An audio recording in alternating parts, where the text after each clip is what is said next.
Bonsoir à tous. Il est 20 heures. Nous allons commencer ce conseil municipal. Je vais procéder à l'appel. Sébastien Leclerc, Denis Fraquet, présent.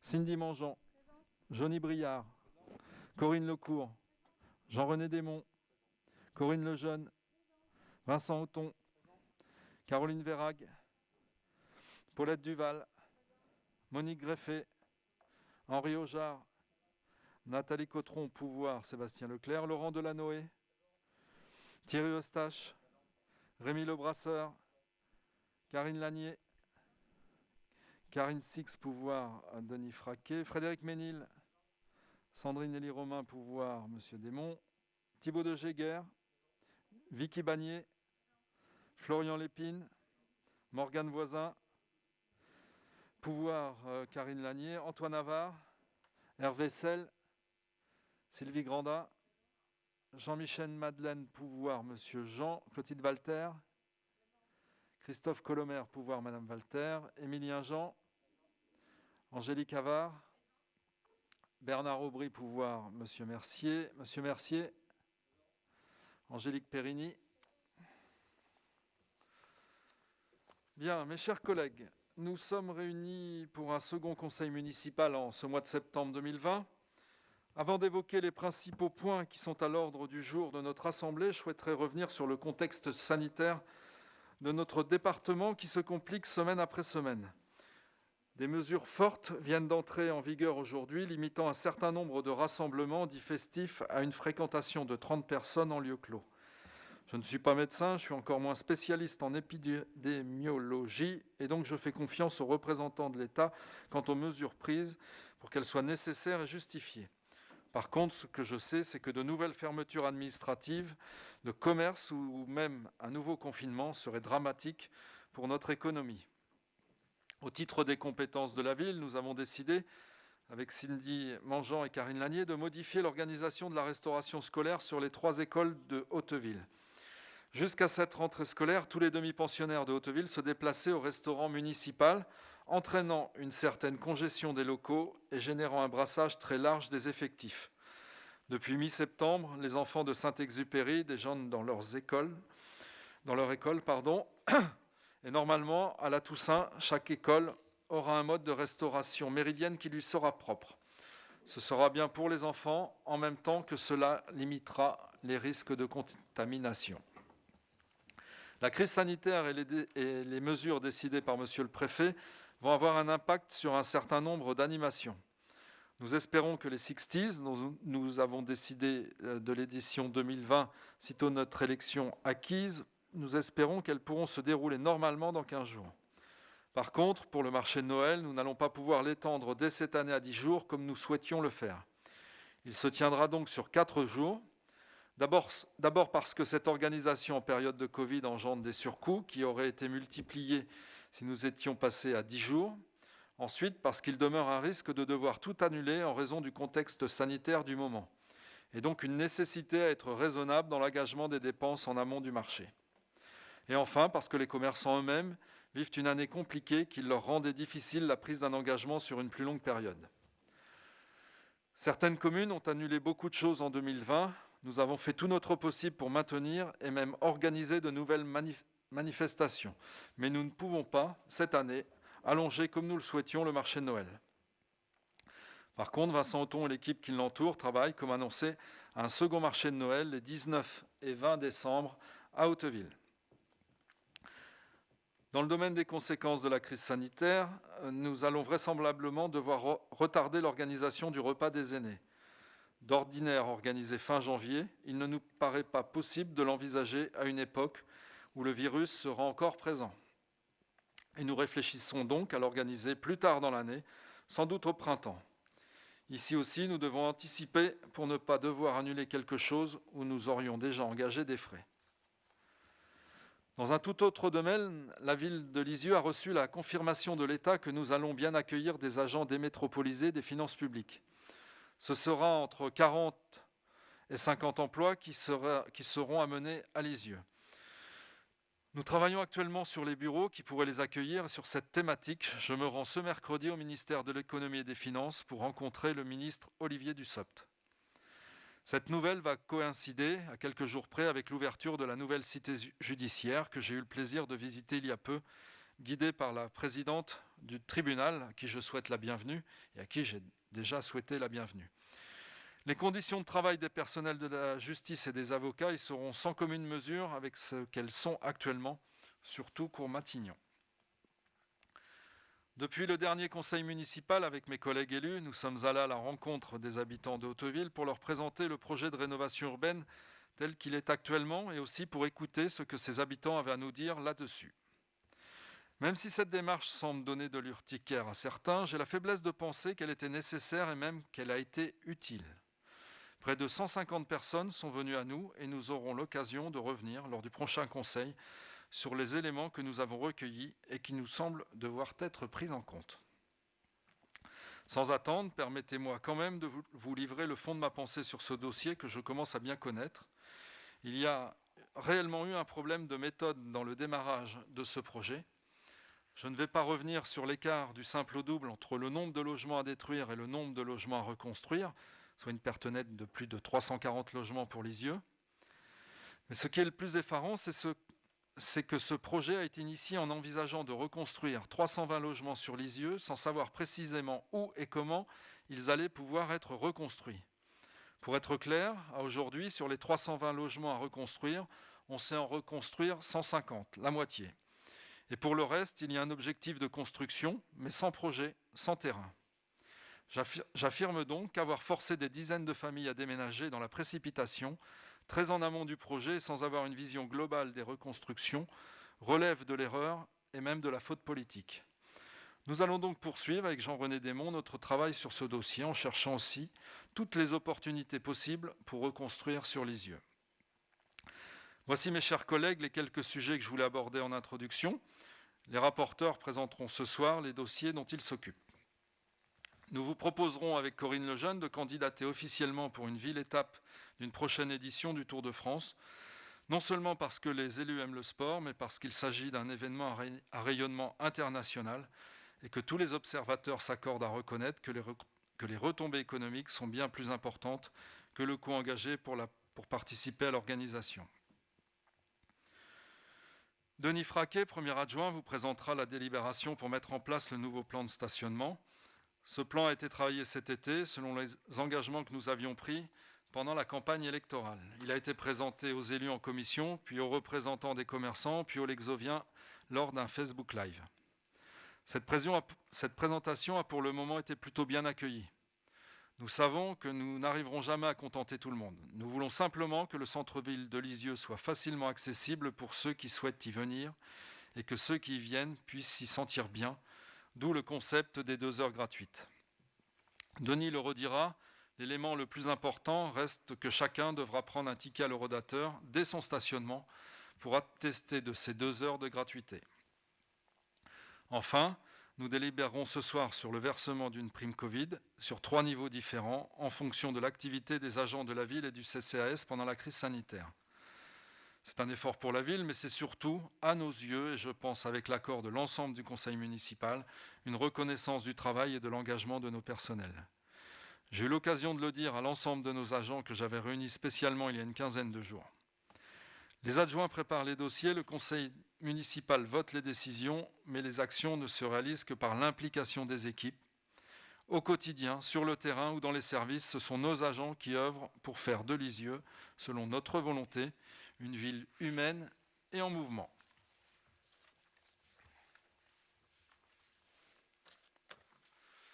J'ai fait l'appel tout à l'heure, le quorum étant atteint, je vous propose de commencer notre séance et conformément à l'article L21-15 du CGCT, je vous propose de désigner notre secrétaire de séance qui sera ce soir, Monsieur Thierry Eustache. Y a-t-il des oppositions? Des abstentions? Je vous remercie. Monsieur Eustache est donc notre secrétaire de séance. Sans plus attendre, je passe la parole à Madame Corinne Lejeune pour la première délibération. Bonsoir à tous. Délibération 2020-77, ville-étape du Tour de France. Autorisation pour déposer un dossier de candidature, demande de subvention auprès de divers organismes autorisation de signature d'une convention. Chaque année, le Tour de France, événement sportif populaire et festif, traverse une trentaine de départements et attire sur le bord des routes plusieurs millions de spectateurs. La couverture médiatique et la renommée internationale de la Grande Boucle constituent une réelle opportunité pour les territoires en leur permettant de valoriser leur patrimoine, leur équipement et leur qualité d'accueil. Il est proposé que la ville de Lisieux se porte candidate pour être ville-étape, arrivée ou départ du Tour de France. Cet événement permettra de valoriser la ville au plan tant national qu'international. Lisieux, le Pays d'Auge, le Calvados et la Normandie profiteront assurément de ce formidable vecteur médiatique. Au vu des retombées importantes attendues de cette manifestation, il est proposé au conseil municipal d'autoriser Monsieur le maire à déposer un dossier de candidature. Y a-t-il des questions sur cette candidature? Madame Grandin. Merci, Monsieur le maire. Évidemment que ça peut valoriser la ville et qu'il y aura des retombées économiques. Cependant, j'aimerais quand même, si c'était possible, avoir un chiffre prévisionnel, parce qu'il n'y en a pas dans le dossier, sachant qu'il y a déjà eu par 3 fois Lisieux comme ville-étape, et notamment en 2011. Est-ce qu'on pourra avoir ces chiffres pour avoir un ordre d'idée sur le coût, le reste à charge pour la ville? Voilà, si on peut l'avoir. Merci. Vous parlez du coût à verser à la Société du Tour de France ou le coût des manifestations que nous pourrions y mettre? Le coût qui sera à la charge de la ville, c'est tout. Une fois que vous aurez tout le dossier, les subventions, etc., est-ce qu'on pourra être au courant du suivi de ce dossier? Merci. Bien sûr, on vous tiendra au courant, c'est complètement transparent. Je n'ai pas bien compris votre question, mais je vais essayer de vous donner des réponses quand même. La question, elle est simple. Si, la question, c'était simplement, est-ce qu'on a une estimation pour la ville de Lisieux du coût engagé pour cette manifestation? Voilà, donc c'est plus clair comme ça. Le coût global sera ce que vous déciderez d'en faire. Évidemment, on peut accueillir le Tour de France sans profiter de sa venue et sans valoriser des manifestations qui pourraient se concrétiser autour du Tour de France. Pour répondre à votre question sur le coût de l'accueil du Tour de France, d'une ville-étape, il y a une différence entre un départ et une arrivée. Le coût d'un départ est de 60 000 € et le coût d'une arrivée est de 100 000 €.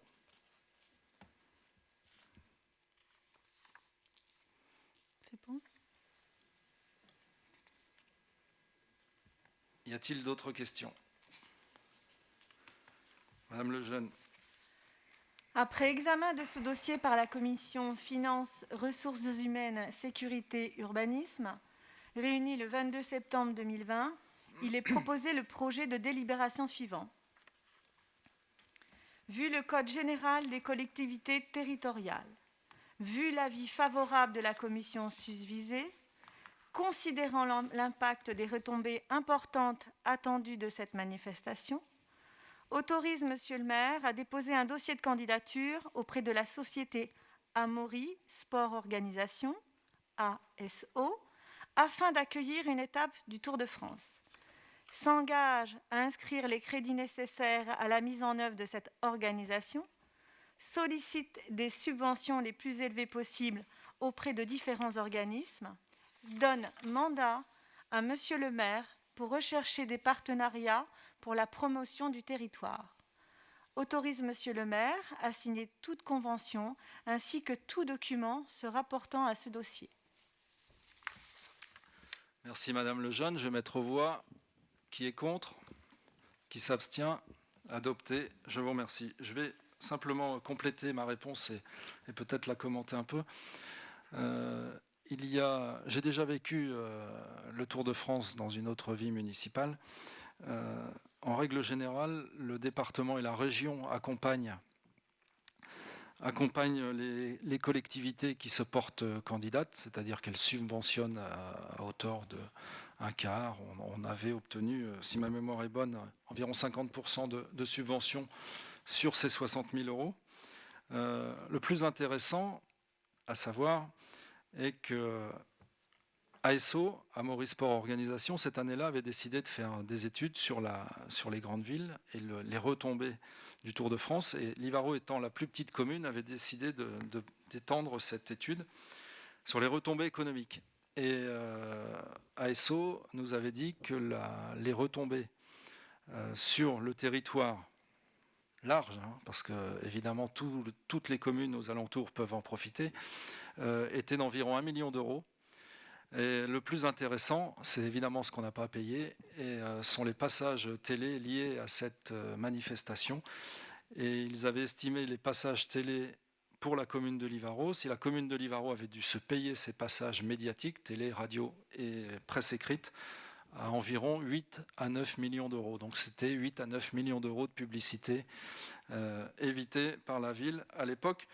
Et pour l'anecdote, une Livarotaise m'avait dit qu'une de ses amies vivant au Japon avait vu la commune dans sa télévision. Voilà. Délibération suivante, Denis Fraquet, sur la réforme du stationnement et la nouvelle tarification. Petite approche. Avec le masque, ça va être bon. Là, vous m'entendez? Oui. Donc, il s'agit de l'engagement de la municipalité en matière de stationnement. Donc, l'objectif, je vous le rappelle, c'est de permettre aux automobilistes de pouvoir stationner gratuitement tous les jours 2 heures. De favoriser, bien sûr, la rotation des véhicules et de permettre également aux résidents de pouvoir stationner. Et également de créer ce que l'on appelle des arrêts minutes. Donc le tout, c'est aussi de simplifier la réglementation du stationnement. Donc la proposition se décline en toujours 2 zones, la zone rouge et la zone orange. Pas de changement géographique sur les zones. Pour la zone orange, on passe de 1 heure gratuite à 2 heures, puis 1 euro de l'heure de tarif actuel, qui s'appliquait au bout d'1 heure. Pour la zone rouge, c'est 2 heures gratuites également, donc ce qui veut bien dire que sur l'ensemble des zones, tous ceux qui viennent à Lisieux auront 2 heures gratuites par jour, puis 1 euro toutes les 15 minutes. Auparavant, vous étiez obligé en zone rouge, je vous le rappelle, de vous déplacer, ou sinon vous payez le forfait post-stationnement qui est de 20 euros. Pour les abonnements, en question des tarifs, nous restons sur le même tarif, c'est-à-dire 100 euros par an pour les résidents et 200 euros pour le tarif professionnel par an, avec possibilité, comme avant, de le payer au mois, donc 10 euros par mois pour ceux qui sont résidents et 20 euros par mois pour ceux qui sont professionnels. Alors, nous avons créé aussi les arrêts minutes. Le principe, c'est que c'est une zone bleue d'une durée de 10 minutes dans les quartiers, je dirais, où le stationnement est quand même limité et où vous avez des commerces de proximité où on y va sans rester très longtemps. Il y aura 19 places dans la partie payante en arrêt minute. Petit changement également, le lundi matin, puisque le stationnement commencera le lundi à 14 h. Donc le lundi matin sera gratuit et il se terminera comme aujourd'hui, le samedi à 14 h. Par contre, le soir, au lieu d'arrêter le stationnement à 18h30, la gratuité commencera à 18 h. Donc nous avons réduit l'étendue du paiement.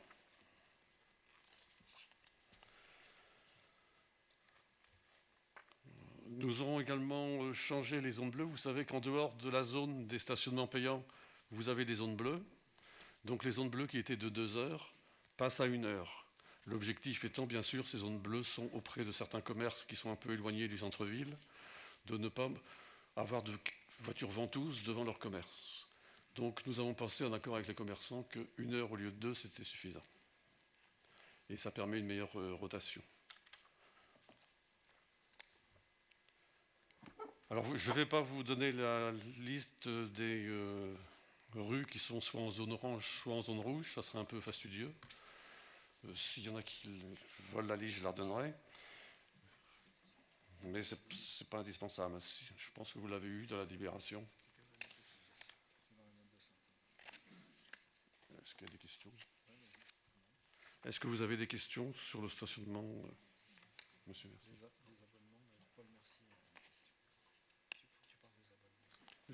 Monsieur Mercier.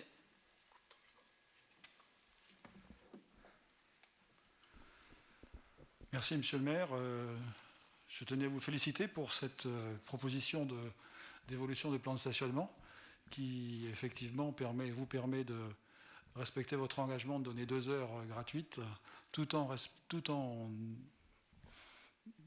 allant dans le même sens, et vous me l'avez dit en commission, dans le même sens que ce qui avait été mis en place par la municipalité précédente pour le zonage et pour un certain nombre d'autres choses qui ne changent pas, ou qui évoluent, mais pas de façon significative, à part un tarif en zone rouge, évidemment.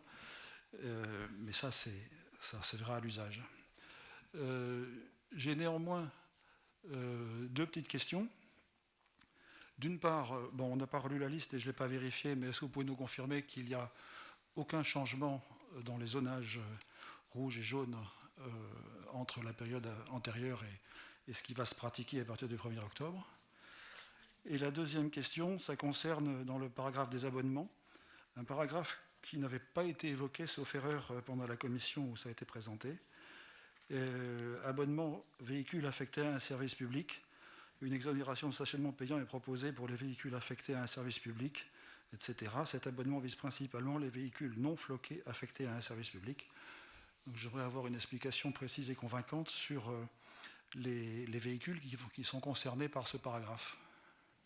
J'espère que ce ne sont pas les élus non indemnisés de l'agglo ou de la ville, ou indemnisés. Merci.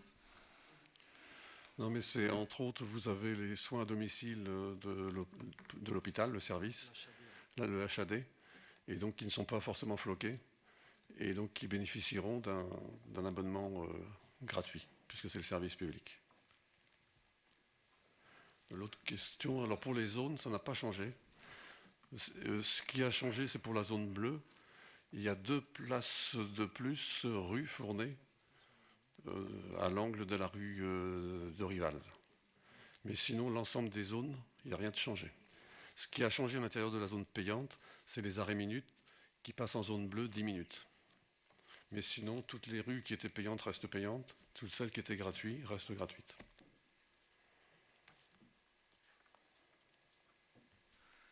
Y a-t-il d'autres questions? Monsieur Jean.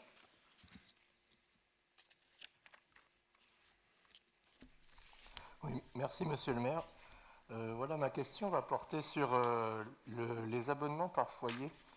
Donc il est écrit dans le document qu'il y aurait un abonnement par habitant et par foyer.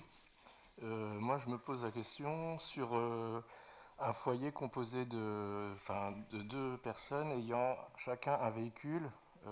Qu'en est-il? Est-ce qu'un seul abonnement conviendra à plusieurs véhicules ou pas? Et pour une deuxième question, c'est par rapport à l'abonnement professionnel de santé, qu'il est prévu une exonération d'abonnement, quelque sorte. Et par rapport à... ça crée une petite inégalité concernant les autres professionnels. Donc je parle précisément de ceux qui interviennent pour du dépannage, plombiers, chauffagistes... électriciens, pourquoi ne pas avoir traité les professionnels autant que ce soit ceux de santé, de services d'aide à la personne, que ceux qui interviennent pour du dépannage au même titre, qu'ils aient chacun une exonération d'abonnement. Merci. La première question, c'est quoi déjà? C'est un abonnement par foyer. Oui, pour l'abonnement, effectivement, c'est un abonnement par foyer. Mais il faut bien comprendre, entre autres, pour la zone rouge, que si nous mettons 2 abonnements, à un moment donné, si vous voulez, il y aura trop de voitures ventouses. Il ne faut pas oublier non plus que les résidents ont droit également à 2 heures gratuites. Donc ça veut dire que si vous avez des courses à faire à un moment donné et que vous devez décharger vos courses, vous avez le temps de les décharger. Mais par contre, je pourrais vous donner la liste, le nombre d'abonnements. Il est évident que si on donne 2 abonnements dans chaque logement, puisqu'effectivement, pourquoi pas 3 non plus, puisque des fois, vous avez des enfants qui ont 18 ans et qui ont aussi une voiture. Et à ce moment-là, on a un problème, c'est que ce sont les résidents qui monopolisent toutes les places. Et le but, quand même, c'est de pouvoir accueillir des gens qui viennent d'un peu plus loin, que ce soit de Haute-Ville ou des communes périphériques, pour faire vivre le centre-ville, donc vivre les commerces. Donc on pense qu'avec une place gratuite, enfin gratuite non, en abonnement, pardon, dans la zone rouge pour ceux qui habitent en zone rouge et en zone orange pour ceux qui habitent en zone orange, c'est quand même pas mal. Parce que, attention aux abonnements, à un moment donné, ce sont quand même des voitures qui restent stationnées toute la journée. Et le but n'est pas là. Tu réponds pour... Alors, je vais répondre pour les professionnels de santé. Alors, je vais quand même rappeler pour les professionnels de santé, je l'ai dit, je l'ai répété, qu'il faut qu'ils fassent la démarche d'aller à l'espace Victor Hugo pour bénéficier de leur abonnement gratuit. Et il faut absolument que leur cabinet, je pense aux infirmières, aux médecins généralistes, soit à Lisieux. Quand vous parlez de distorsion entre les professions, je rappelle quand même, et c'est là où on lève un problème qu'il y avait précédemment, je rappelle quand même que toutes les autres professions ont elles aussi droit à 2 heures gratuites par jour de stationnement en centre-ville, zone rouge ou zone orange, et qu'au-delà de ce temps nécessaire pour leurs travaux, elles demandent un arrêté et on les autorise à stationner tout le temps qu'ils veulent se stationner en centre-ville.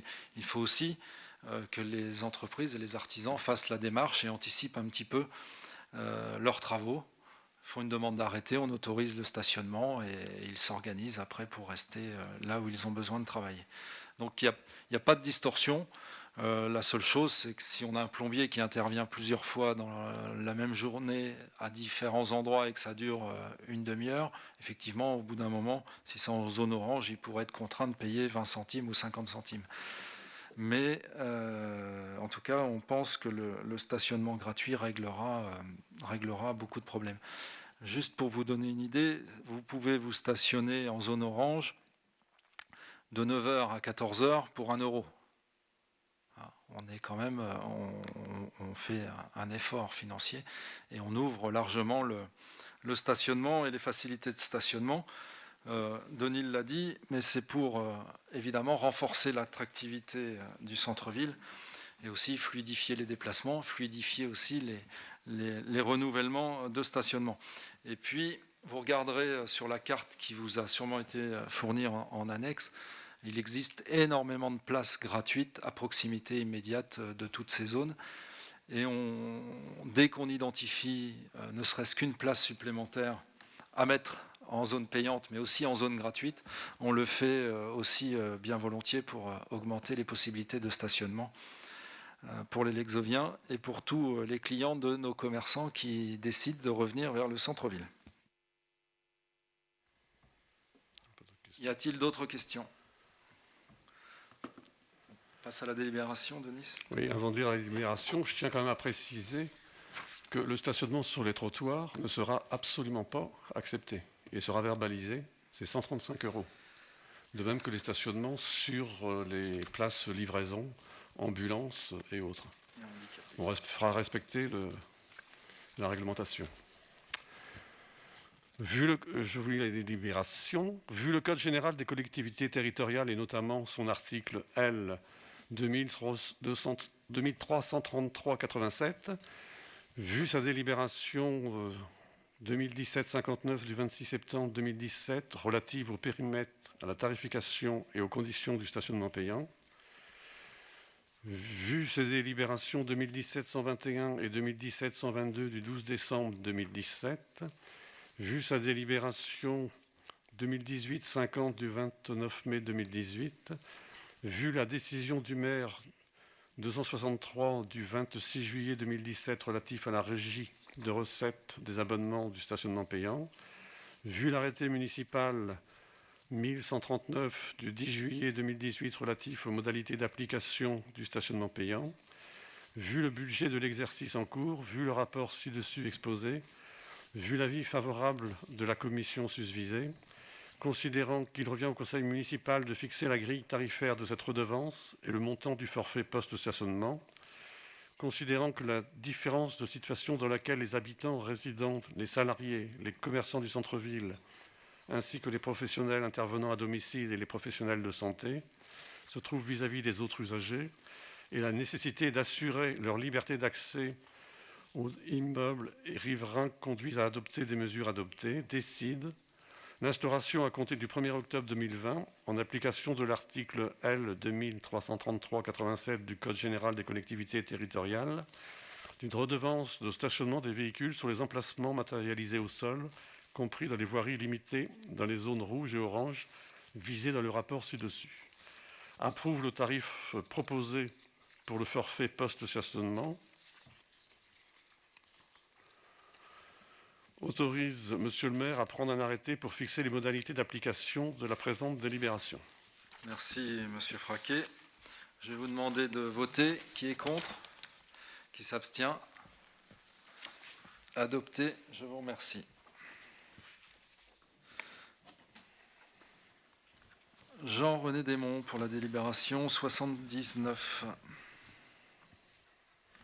Merci, Monsieur le maire. Alors, 3 délibérations qui sont liées, qui concernent le NPNRU et le site du centre de Tripostal, enfin ancien Tripostal.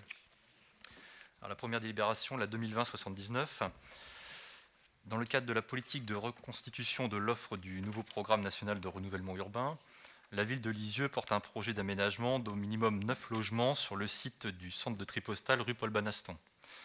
Avec le concours de l'établissement public foncier de Normandie d'Inolia, pour mener à bien ce projet, la ville a demandé à l'EPFN d'acquérir la parcelle section AO numéro 146 pour une contenance de 1296 m². Afin de constituer un espace d'intervention optimisé sans enclave, la ville de Lisieux souhaite que les parcelles cadastrées section AO numéro 145 et 447, qui sont contiguës, d'une surface totale d'environ 446 m², qui appartiennent à monsieur et madame Cognam, artisans boulangers, soient incluses dans l'opération. La ville de Lisieux souhaite ainsi engager l'acquisition des dites parcelles. La ville de Lisieux donc demandera à l'EPFN de les intégrer dans le périmètre de réserve foncière, des signatures de l'acte et d'ajouter ces parcelles à la convention signée le 12 mars 2018, sachant que les propriétaires autorisent la réalisation d'études sur leur propriété. Cette acquisition s'effectuera dans la limite de la valeur vénale fixée par France Domaine, à savoir 128 000 € net vendeur. L'acquisition nécessite un différé de jouissance de 6 mois pour permettre la clôture des comptes de la boulangerie et permettre aux propriétaires de retrouver un logement. Enfin, le propriétaire s'engage de son côté à autoriser la démolition des dépendances situées sur les parcelles AO 145 et 447 avant la tenue de la période de différé de jouissance. Est-ce qu'il y a des questions? Pas de questions. On continue. Après examen de ce dossier par la commission Finances, Ressources humaines, Sécurité et Urbanisme, réunie le 22 septembre 2020, il est proposé donc le projet de délibération suivant.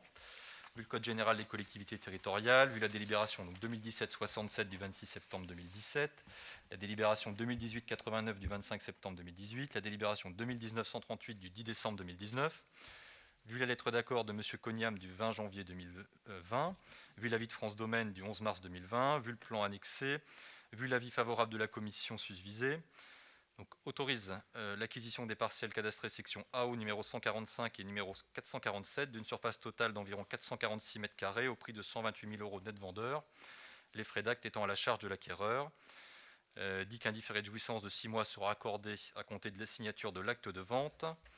Prend acte de l'autorisation du propriétaire d'inclure les dépendances dans le dossier de réhabilitation de l'ancien centre de Tripostal. Autorise le PFN ou Inolia à se substituer à la commune pour procéder à l'acquisition si les financements de l'opération sont notifiés avant la signature de l'acte. Désigne l'étude de maître Chancé, notaire à Lisieux, pour rédiger l'acte. Autorise monsieur le maire ou monsieur l'adjoint au maire délégué à l'urbanisme et au marché public à signer l'acte ainsi que tout document se rapportant à cette affaire.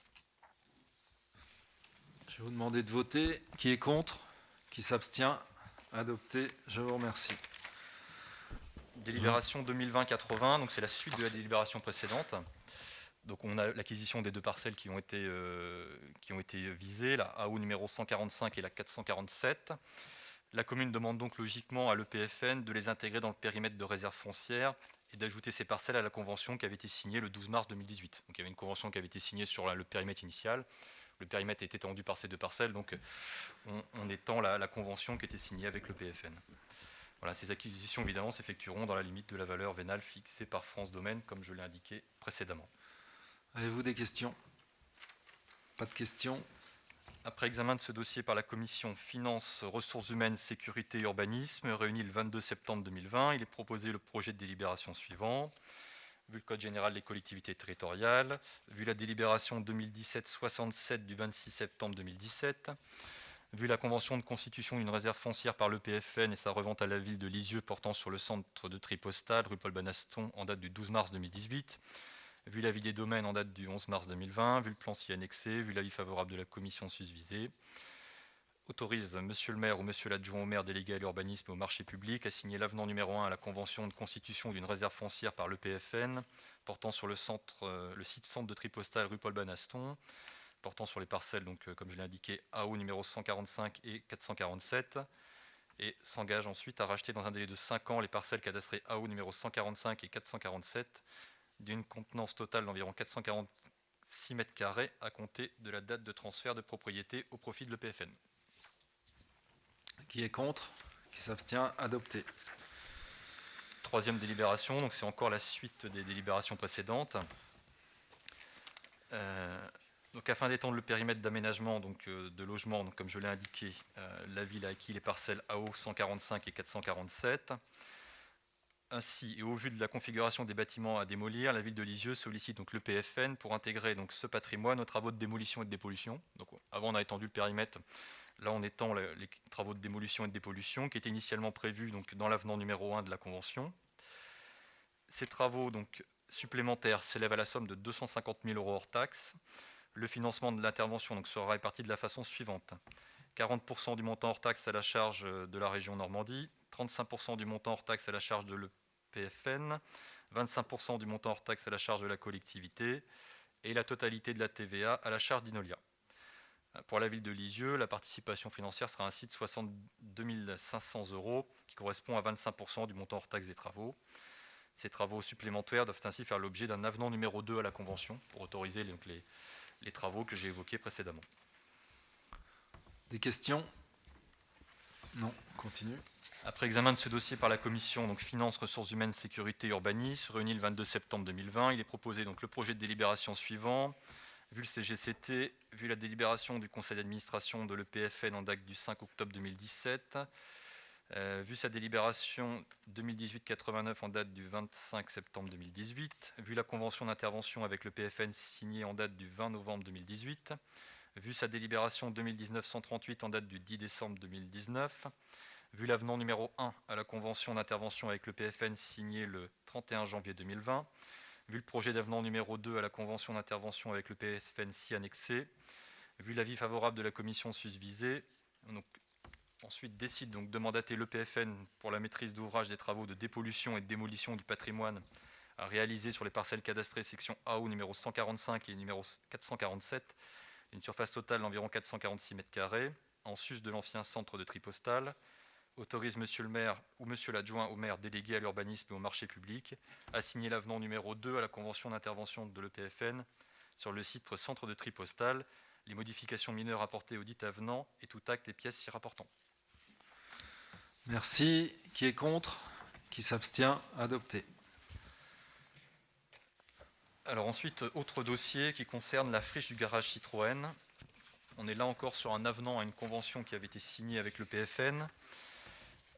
Alors, le conseil municipal du 25 septembre 2018 avait délibéré donc, pour confier à l'EPFN la réalisation des études préalables à la démolition et au diagnostic technique sur l'ancien garage Citroën, situé 41 route de Paris à Lisieux, en vue de créer un programme mixte.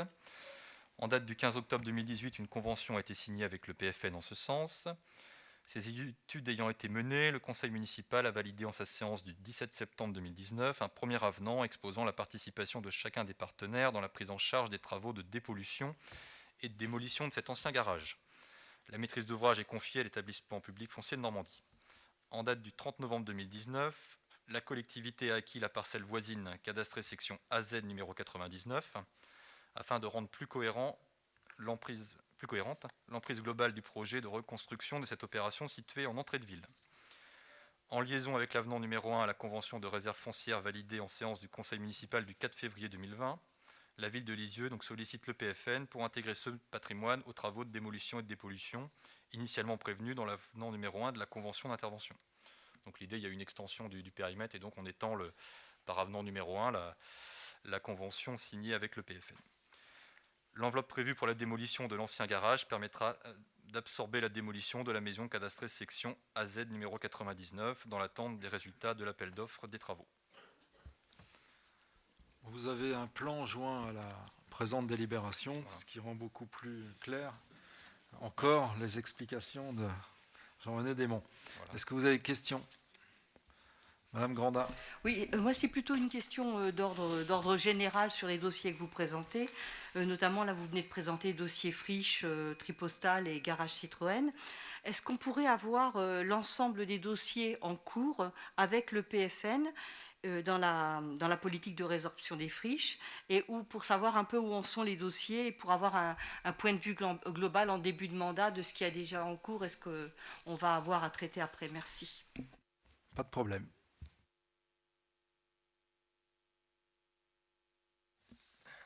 Alors, après examen de ce dossier donc par la commission Finances, Ressources Humaines, Sécurité et Urbanisme, réunie le 22 septembre 2020, il est proposé donc le projet de délibération suivant. Vu le CGCT, vu la délibération du conseil d'administration de l'EPFN en date du 5 octobre 2018, vu sa délibération 2018-90 en date du 25 septembre 2018, vu la convention d'intervention avec le PFN signée en date du 15 octobre 2018, vu sa délibération 2019-97 du 17 septembre 2019, vu l'avenant numéro 1 à la convention signée en date du 16 octobre 2019, vu le plan ci annexé, vu l'avis favorable de la commission susvisée, décide de mandater donc le PFN pour la maîtrise d'ouvrage des travaux de dépollution et de démolition du patrimoine situé sur la parcelle cadastrée section AZ numéro 99 en sus de l'ancien garage Citroën, autorise monsieur le maire ou monsieur l'adjoint au maire délégué à l'urbanisme et au marché public à signer l'avenant numéro 2 à la convention d'intervention de l'EPFN sur le site garage Citroën qui en découlera. Merci. Qui est contre ? Qui s'abstient ? Adopté, je vous remercie.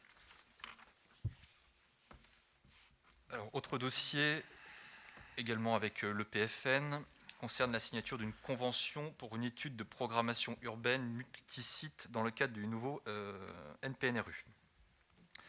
Donc, dans le cadre du NPNRU, approuvé en séance du conseil municipal du 4 février 2020, il est convenu de reconstituer 322 logements sociaux à l'échelle de la communauté d'agglomération Lisieux-Normandie, dont 297 à Lisieux même, dont 222 en fond de vallée et 25 en centre-bourg de l'agglomération. Concernant la ville de Lisieux, plusieurs fonciers ont d'ores et déjà été identifiés, permettant la reconstitution de 166 logements sociaux. Leur mise en œuvre doit faire appel pour certains sites à une étude de programmation urbaine et l'élaboration de bilans d'aménagement. Une recherche de gisements fonciers est également nécessaire pour compléter cette offre et en articulation avec le centre-ville où 25 logements en acquisition-amélioration sont recherchés. Afin de mener à bien ces projets, la ville de Lisieux a sollicité le PFN afin d'envisager de lui confier le portage d'une étude de programmation urbaine multisite visant donc, deux objectifs, identifier donc, le potentiel foncier mobilisable dans le tissu urbain à court et moyen terme et hiérarchiser donc, les sites les plus stratégiques. Et deuxième point, accompagner la définition donc, d'un programme d'aménagement sur les sites déjà fléchés, allant jusqu'à des esquisses de faisabilité technique et financière des différents projets. Comme on l'a indiqué tout à l'heure, effectivement, les importantes démolitions sur Haute-Ville nécessitent donc de retrouver des sites en ville et on a un déficit assez important, donc d'où l'idée de cette étude confiée à l'EPFN. Alors, dans le cadre de la convention donc, Région Normandie EPFN 2017-2021, l'EPFN cofinance et assure la maîtrise d'ouvrage d'études d'urbanisme préopérationnel permettant de guider la collectivité sur des projets de réutilisation. Sur les territoires présentant plusieurs sites à reconvertir, une approche globale est proposée. Ainsi, en lien avec l'ambition portée sur la redynamisation du centre-ville de la ville de Lisieux, une convention d'intervention avec l'EPFN semble opportune pour accompagner la collectivité dans la mise en œuvre de sa stratégie d'intervention. S'agissant du coût de cette étude, elle est estimée à environ 144 000 € TTC, avec une répartition entre l'EPFN, la région Normandie et la ville de Lisieux, qui serait donc de 40% à la charge de la région Normandie, soit 57 600 €, ce qui a été validé lors de la commission permanente du 6 avril dernier. 35% du montant, soit TTC, soit 50 400 € pour le PFN, et 25% du montant TTC, soit 36 000 € pour la ville de Lisieux. À travers cette convention, donc, la ville confiera la maîtrise d'ouvrage à l'EPFN qui organisera la consultation pour sélectionner les candidats. Y a-t-il des questions? Désolée, c'est encore moi. Oui, parce que bon, il y a plusieurs choses plusieurs questions à poser. La première, c'est est-ce que vous pouvez me donner des précisions sur dans les premières lignes, vous dites 297 à Lisieux, dont 222 en fond de vallée. Qu'est-ce que vous appelez le fond de vallée? Et d'autre part, c'est quoi la distinction avec les 25 en centre-bourg de l'agglomération? Est-ce que vous pouvez m'expliquer, s'il vous plaît? Ça, c'est la première question. J'en ai une autre après. Alors, c'est ce qui était effectivement c'est ce qui est prévu, hein, c'est-à-dire que normalement sur les démolitions qui sont prévues sur Hauteville et les reconstructions, on devait en faire donc 222 en fond de vallée, c'est-à-dire pas sur Hauteville, hein, sur le fond de vallée, donc c'est le centre-ville de Lisieux plus le quartier nord et quartier sud, et les 25 en centre-bourg de l'agglomération, donc c'est dans d'autres communes de l'agglomération. Voilà. D'autre part, je voulais quand même attirer votre attention par rapport à un point de vigilance, que tout à l'heure on parlait donc de ce qui est démoli sur Hauteville. Bon, je sais qu'actuellement vous faites beaucoup de consultations, etc. Simplement, je vous demanderai de bien vouloir vraiment faire très attention à ce qui est écrit dans la convention de cadre pluriannuel Action Cœur de Ville de Lisieux, et notamment précisément à la page 5, où il est précisé que, en fait, on va démolir des logements à Hauteville parce que à Hauteville, les logements sont, malgré tout, il y a des tours, etc. Donc, il faut qu'on ait une belle visibilité. Et le risque qu'il va y avoir, c'est que les Lexoviens, avec la reconstruction, qui vont plus pouvoir se loger à des prix modiques, puisqu'on va en mettre, comme vous venez de le préciser, notamment plus trop à Hauteville. Donc les prix vont peut-être plus être accessibles pour des familles modestes. Et donc j'attire votre attention, notamment, je ne vais pas tout vous lire, mais sur la fin de la page 5, et c'est vraiment très très important à lire, parce que j'ai peur que pour les habitants d'Hauteville, beaucoup n'aient plus les moyens après de se payer des logements. Voilà. C'est une vue de l'esprit, ça. Monsieur Mercier. Pardon ? Merci. Je vous rappelle quand même que alors, j'ai plus le nombre exact de logements qui vont être reconstruits par les bailleurs sociaux, mais ils sont très très importants, et il y aura évidemment de la mixité pour que des personnes puissent accéder à la propriété, y compris à Hauteville. Et il y a une création. Oui, Jean-René ? Oui, si je peux me permettre, il y aura effectivement des engagements aussi avec les bailleurs sociaux pour un encadrement, en tout cas, des loyers qui seront proposés. Hein. Donc il y aura des négociations à mener avec eux, notamment au regard des avantages fiscaux qu'ils peuvent bénéficier. Reprendre la parole 2 secondes. Je vais juste vous lire un petit passage qui m'a alerté, et je souhaite quand même vous alerter là-dessus, où on parle du parc privé du centre-ville, et on dit qu'il y a une forme de concurrence à éviter entre le parc social requalifié et le parc privé, avec une politique de l'habitat à l'échelle de la ville. Et c'est pourquoi la démolition sera importante, à hauteur de 40% des logements sociaux, avec l'objectif d'une part de réduire la vacance et de retendre le marché. Alors quand vous lisez ça, retendre le marché, ça veut dire quand même au niveau du coût, il risque d'y avoir des problèmes. C'est pour ça que je voulais attirer votre attention.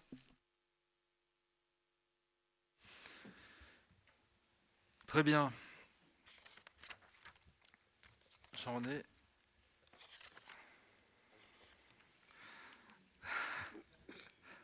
Il y a la délibération, excusez-moi. Après examen de ce dossier par la commission, donc Finances, Ressources humaines, Sécurité, Urbanisme, réunie le 22 septembre 2020, il est proposé donc le projet de délibération suivant.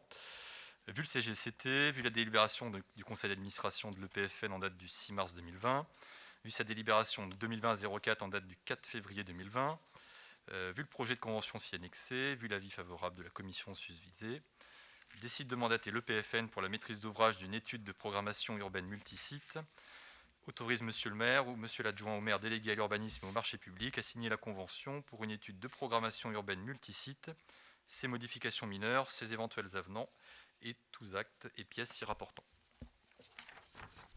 Merci. Qui est contre ? Qui s'abstient? Adopté. Je vous remercie.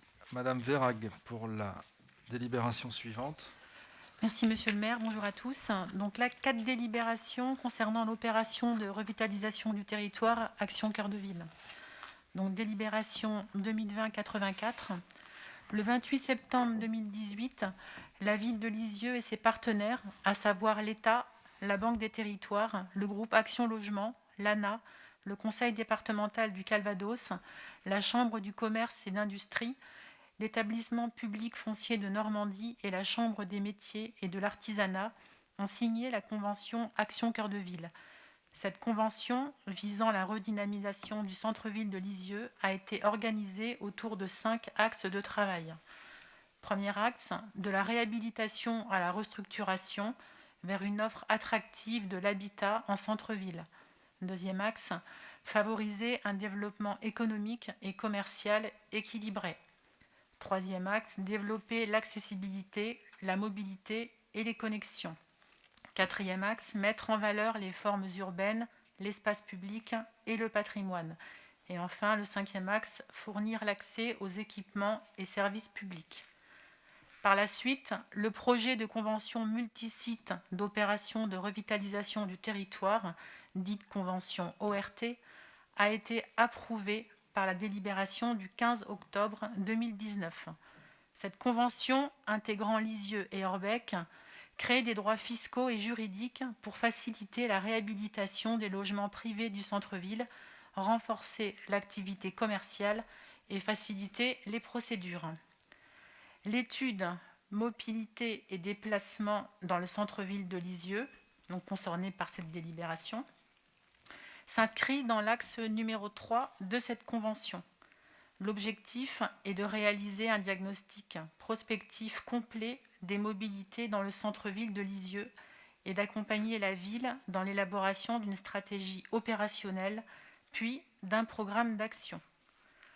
Au regard des implications d'un programme d'action concernant les mobilités du centre-ville de Lisieux sur le fonctionnement global du bassin de vie de Lisieux, incluant l'agglomération Lisieux-Normandie, du travail en collaboration avec l'agglomération Lisieux-Normandie concernant le renouvellement de la délégation de services publics, il est convenu d'un cofinancement de l'agglomération Lisieux-Normandie à hauteur de 50% du reste à charge de la ville après déduction des subventions mobilisées sur cette étude.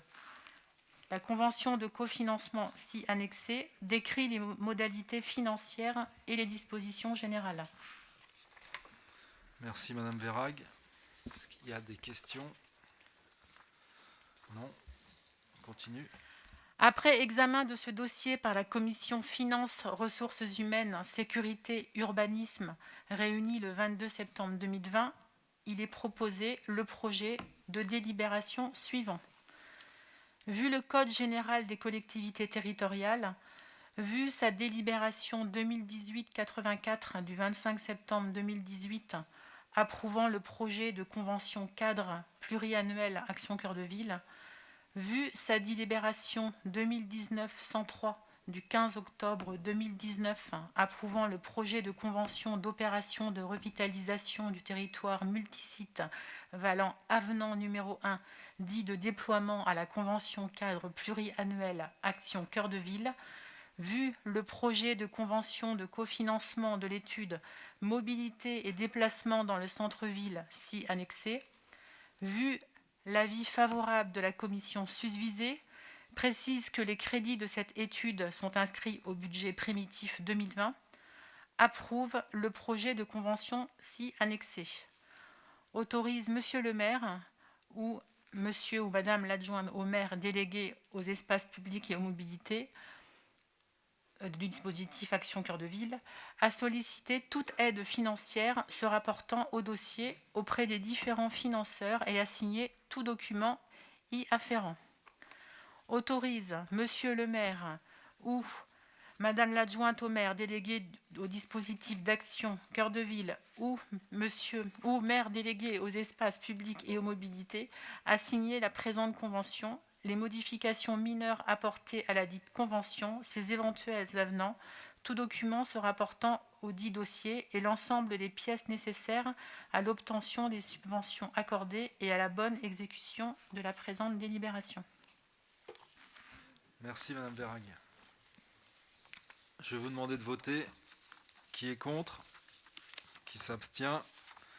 Adopté. Je vous remercie. Délibération suivante, Madame Verhaeg. Donc délibération 20-20-85, donc elle concerne la demande de subvention au titre du leader, donc pour donc la convention de cofinancement donc citée précédemment. Alors, comme je vous l'ai expliqué tout à l'heure, donc l'objectif de cette étude est de réaliser un diagnostic prospectif complet des mobilités dans le centre-ville de Lisieux et d'accompagner la ville dans l'élaboration d'une stratégie opérationnelle, puis d'un programme d'action. Donc, cette étude permettra notamment d'établir des propositions en termes de mobilité douce. Dans ce cadre, elle pourrait être éligible à l'action numéro 10 du Fonds européen Leader, qui subventionne les projets visant à développer l'utilisation des modes de transport doux. Le coût de cette étude est de 58 215 000 € hors taxe. Le plan de financement prévisionnel sur le coût total hors taxe est le suivant. Fonds européen Leader, 37 572 000 €. La Banque des Territoires, 9 000 €. Et le reste à charge, donc solde hors TVA, donc s'élèverait à 11 643 000 €, c'est-à-dire 20% donc de reste à charge. En cas de modification des subventions, l'autofinancement pourra porter jusqu'à 50% du coût total de l'opération présentée au leader. Dans le cadre de la collaboration entre la ville de Lisieux et la communauté d'agglomération Lisieux-Normandie, le reste à charge, subvention déduite, sera obligatoirement partagé par les deux entités, c'est-à-dire la ville de Lisieux et l'agglomération Lisieux-Normandie, à hauteur de 50% chacune. Est-ce que vous avez des questions? Vous avez bien compris qu'on s'engageait dans une convention avec l'agglomération dans la délibération précédente et maintenant on demande des subventions. Et le reste à charge sera partagé avec l'agglomération. Pas de questions? Par conséquent, après examen de ce dossier par la commission Finances, Ressources humaines, Sécurité, Urbanisme, réunie le 22 septembre 2020, il est proposé le projet de délibération suivant.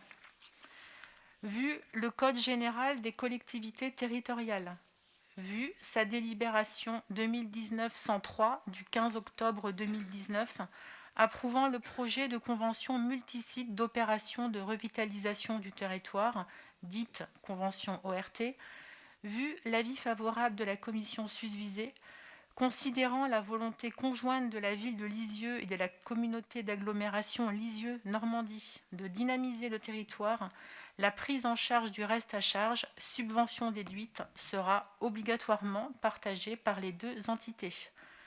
Approuve le plan de financement du projet tel qu'indiqué dans le rapport ci-dessus. Approuve la possibilité de porter l'autofinancement jusqu'à 50% du coût total de l'opération présentée au FIDER. Autorise Monsieur le maire ou Monsieur l'adjoint au maire délégué aux espaces publics et aux mobilités ou Madame l'adjointe au maire délégué au dispositif Action Cœur de Ville à solliciter les aides financières susceptibles d'être allouées pour ce projet. Autorise Monsieur le maire ou Monsieur l'adjoint au maire délégué aux espaces publics et aux mobilités ou Madame l'adjointe au maire délégué au dispositif Action Cœur de Ville à signer tout document relatif à cette affaire. Merci. Qui est contre? Qui s'abstient? Adopté. Délibération 20-20-86, donc concernant également l'opération de revitalisation du territoire Action Cœur de Ville. C'est une étude donc portant sur le patrimoine au service de l'attractivité du cœur de ville, repérage et préconisation. Convention de cofinancement avec la communauté d'agglomération Lisieux-Normandie. Donc, cette étude s'inscrit également donc, dans l'opération de revitalisation du territoire. Donc, elle concerne donc, au repérage et aux préconisations qui s'inscrivent donc, dans l'axe 4 de la convention multisite. d'opération de revitalisation du territoire, dite convention ORT. Son objectif est de réaliser un repérage du patrimoine et une analyse morphologique urbaine dans le but de formuler des préconisations de mise en valeur du patrimoine, aussi bien le bâti naturel que les espaces publics, etc. Au regard du volet touristique et culturel que cette étude implique, il est convenu d'un cofinancement de l'agglomération Lisieux-Normandie à hauteur de 50% du reste à charge de la ville, après déduction des subventions mobilisées sur cette étude. La convention de cofinancement ci annexée décrit les modalités financières et les dispositions générales. Merci Madame Verhaeg. Est-ce qu'il y a des questions? Non. Après examen de ce dossier par la commission Finances, Ressources humaines, Sécurité, Urbanisme, réunie le 22 septembre 2020, il est proposé le projet de délibération suivant. Vu le Code général des collectivités territoriales, vu sa délibération 2018-84 du 25 septembre 2018 approuvant le projet de convention cadre pluriannuel Action Cœur de Ville, vu sa délibération 2019-103 du 15 octobre 2019 approuvant le projet de convention d'opération de revitalisation du territoire multisite valant avenant numéro 1 dit de déploiement à la convention cadre pluriannuelle Action Cœur de Ville, vu le projet de convention de cofinancement de l'étude Le patrimoine au service de l'attractivité du cœur de ville, repérage et préconisation ci annexés, vu l'avis favorable de la commission susvisée, précise que les crédits de cette étude seront inscrits au budget primitif 2020. Approuve le projet de convention ci annexé. Autorise Monsieur le maire ou Madame l'adjointe au maire délégué à la ville durable et au patrimoine ou Madame l'adjointe au maire délégué au dispositif Action Cœur de Ville à solliciter toute aide financière se rapportant au dossier auprès des différents financeurs et à signer tout document y afférent. Autorise Monsieur le maire ou Madame l'adjointe au maire délégué à la ville durable et au patrimoine ou Madame l'adjointe au maire délégué au dispositif Action Cœur de Ville à signer la présente convention, les modifications mineures apportées à la dite convention, ses éventuels avenants, tout document se rapportant au dit dossier et l'ensemble des pièces nécessaires à l'obtention des subventions accordées et à la bonne exécution de la présente délibération. Merci Madame Verhaeg. Qui est contre? Qui s'abstient? Adopté. Délibération suivante, toujours sur l'Action Cœur de Ville. Toujours, donc délibération 2020-87. Donc, elle concerne l'étude de revitalisation commerciale de Lisieux en lien avec les autres pôles secondaires de l'agglomération. Donc, la convention de cofinancement a déjà été votée. Donc là, celle-ci concerne la demande de subvention. Donc, je reprends le contexte de l'Action Cœur de Ville pour la dernière délibération.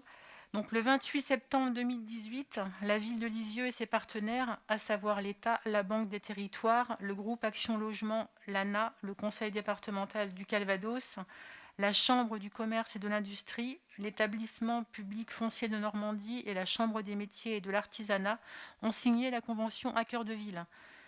Cette convention visant la redynamisation du centre-ville de Lisieux a été organisée autour de 5 axes de travail. Donc, de la réhabilitation à la reconstruction vers une offre attractive de l'habitat en centre-ville. Deuxièmement, favoriser un développement économique et commercial équilibré. Troisièmement, développer l'accessibilité, la mobilité et les connexions.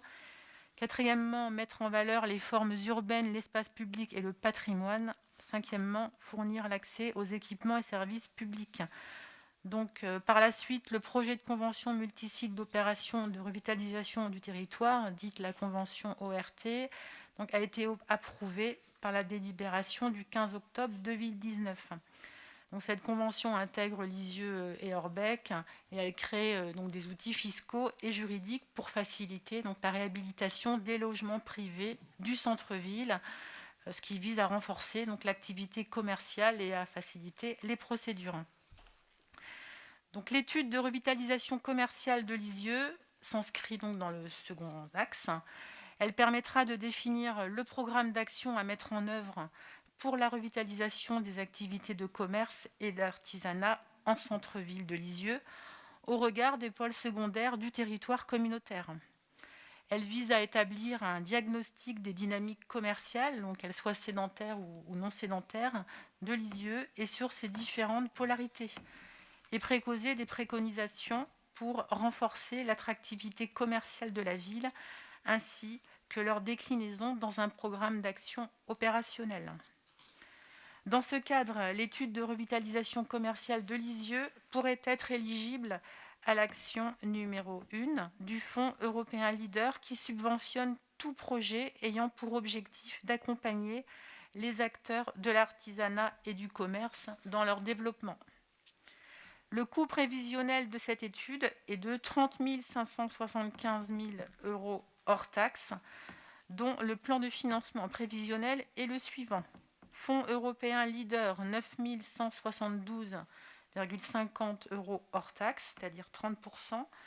Banque des territoires, 15 287,50 € hors caste, qui amène à 50% donc, du coût global. Et Ville de Lisieux, communauté d'agglomération Lisieux-Normandie, 6 115 € hors taxes, 20%.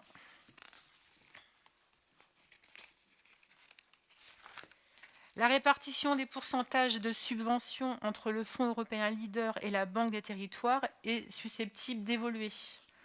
En cas de modification des subventions, l'autofinancement portera sur le reste à charge du coût total de l'opération, sans pouvoir être inférieur à 20%. Pour mémoire, le Conseil municipal du 10 décembre 2019 a validé la convention de cofinancement de l'étude à hauteur de 50% du reste à charge par la ville de Lisieux et la communauté d'agglomération Lisieux-Normandie. Y a-t-il des questions? Madame Grandin. Alors c'est pareil, c'est globalement sur le dossier Action Cœur de Ville, puisqu'il y a pas mal de dossiers en cours. Et notamment, il y a une liste sur les différents axes qui étaient à étudier. Donc c'est d'une part pour savoir, est-ce qu'on pourrait avoir un compte-rendu de validation d'orientation du comité de projet, puisque le maire en fait partie et l'agglomération aussi. Et donc savoir un peu où on en est dans les études qui sont prévues par rapport à ce qui était prévu au départ, hein, comme il y en a beaucoup. Et puis, d'autre part, je voulais vous poser la question aussi, donc à la page 21, vous proposez un financement, et dans le dossier, alors tant mieux, hein, mais dans le dossier, le financement qui était prévu pour cette étude-là était de 60 000 €. Et dans votre dossier, tant mieux pour nous, le dossier n'est qu'à 30 000 €. Oui. Et pourquoi il y a cette différence? Parce qu'il y a eu un arbitrage dans le cadre du marché public. Hein. Oui. Et il y a eu une baisse de coûts. Ah bah tant mieux, voilà. Tant mieux, voilà, merci. Et vous serez destinataire des comptes rendus pour répondre à votre première question. Merci. Alors, après examen, c'est bon? Y a-t-il d'autres questions? Non? On y va. Donc, après examen de ce dossier par les commissions attractivité, commerce, animation et finances, ressources humaines, sécurité, urbanisme, réunis respectivement les 16 et 22 septembre 2020, il est proposé le projet de délibération suivant. Vu le Code général des collectivités territoriales, vu sa délibération 2019-114 du 10 décembre 2019 approuvant le projet de convention de cofinancement avec la communauté d'agglomération Lisieux-Normandie de l'étude de revitalisation commerciale de Lisieux en lien avec les pôles secondaires de l'agglomération, vu l'avis favorable des commissions susvisées, autorise Monsieur le maire ou Monsieur l'adjoint au maire délégué à l'attractivité et aux animations à solliciter les aides financières susceptibles d'être allouées pour ce projet. Autorise Monsieur le maire ou Monsieur l'adjoint au maire délégué à l'attractivité et aux animations à signer tout document relatif à cette affaire. Qui est contre? Qui s'abstient? Adopté. Je vais demander maintenant à Vicky Bagnier de nous présenter la délibération 2020-88, formation des élus. Bonsoir à tous.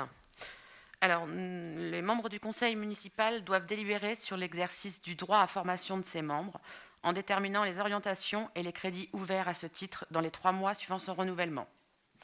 Les membres du conseil municipal ont droit à une formation individuelle adaptée à leurs fonctions. Une formation est obligatoirement organisée au cours de la première année de mandat pour les élus ayant reçu une délégation. Les élus salariés, fonctionnaires ou contractuels ont droit à un congé de formation auprès de leur employeur de 18 jours pour toute la durée de leur mandat et quel que soit le nombre de mandats qu'ils détiennent.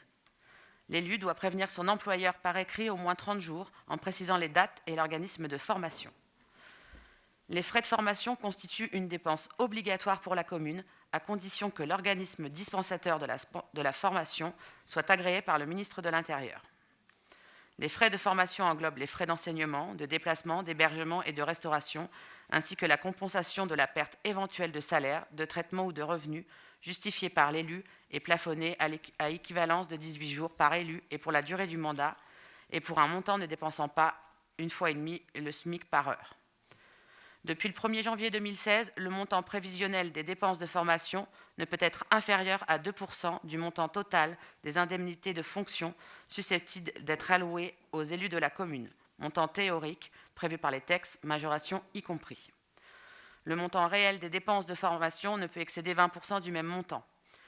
Les crédits relatifs aux dépenses de formation qui n'ont pas été consommés à la clôture de l'exercice au titre duquel ils ont été inscrits sont affectés en totalité au budget formation de l'exercice suivant. En revanche, ils ne peuvent être reportés au-delà de la fin de la mandature.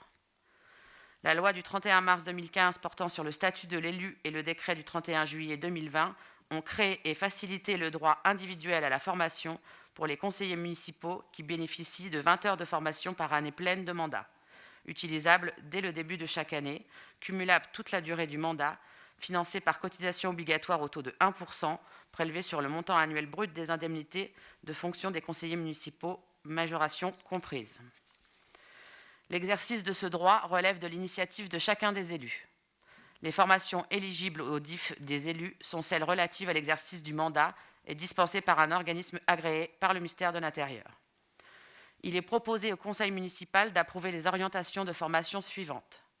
Statut de l'élu et fonctionnement du conseil municipal, pouvoir de police et responsabilité des élus, élaboration du budget et loi des finances, fondamentaux des marchés publics, fondamentaux de l'urbanisme, la gestion du personnel communal, l'organisation territoriale, les différentes strates et interrelations, savoir utiliser les médias et réseaux sociaux, prise de parole en public, autres formations liées à l'exercice du mandat et relatives à l'actualité. Merci Madame Bagné. Y a-t-il des questions? Pas de questions, là on poursuit. Par conséquent, après examen de ce dossier par la commission Finances, Ressources humaines, Sécurité, Urbanisme, réunie le 22 septembre 2020, il est proposé le projet de délibération suivant. Vu le Code général des collectivités territoriales et notamment ses articles L 2123-12, L 2123-13 et L 2123-14, vu la loi numéro 2002-276 du 27 février 2002 relative à la démocratie de proximité, vu la loi numéro 2015-366 du 31 mars 2015 visant à faciliter l'exercice par les élus locaux de leur mandat, vu la loi 2019-1461 du 27 décembre 2019 relative à l'engagement dans la vie locale et à la proximité dans la vie publique, vu le décret 2020-942 du 29 juillet 2020 relatif au droit individuel à la formation des élus locaux, vu l'avis favorable de la commission susvisée, approuve les orientations données à la formation des élus telles que décrites ci-dessus. Arrête le montant des dépenses annuelles de formation des élus au taux de 3% du montant total des indemnités de fonction allouées aux élus, soit un montant de 4 956,65 € représentant un montant de 413,05 € par élu pour l'année. Engage les crédits correspondant au plan de formation, frais de formation tels que détaillés ci-dessus inclus, dans la limite du montant plafonné ci-dessus. Élabore un plan de formation annuel à bisannuel dans les étapes seront recensement des besoins de formation, écriture du plan de formation au regard des formations existantes, la mise en œuvre via l'inscription, l'engagement financier et le suivi de la formation par l'élu. Autorise Monsieur le maire à mettre en place les modalités pratiques de la formation des élus dans le respect du cadre légal et des orientations décrites ci-dessus. Merci. Qui est contre? Qui s'abstient? Adopté. Je vous remercie. Point suivant, désignation des représentants de la collectivité au sein du conseil d'administration du collège Michelet. Nous devons, comme nous l'avons fait pour les autres collèges, désigner 2 représentants à siéger au conseil d'administration. Je vous propose que Madame Cotron soit titulaire et Madame Duval-Paulette sa suppléante. Avant de vous demander de délibérer, je dois vous demander l'autorisation d'un vote à main levée. Est-ce que quelqu'un est contre cette désignation de nos 2 membres à main levée? Non. Alors je vais vous demander d'intégrer au conseil d'administration du collège Michelet Madame Nathalie Cotron comme titulaire et Madame Paulette Duval comme suppléante. Qui est contre? Qui s'abstient? C'est adopté. Je vous remercie. Denis Fraquet pour le forfait post-stationnement.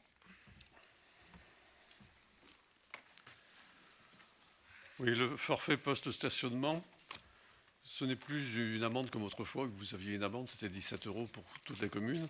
Maintenant, c'est un forfait post-stationnement et la ville de Lisieux, dans sa délibération de décembre 2017, a fixé donc le post-stationnement à 20 €.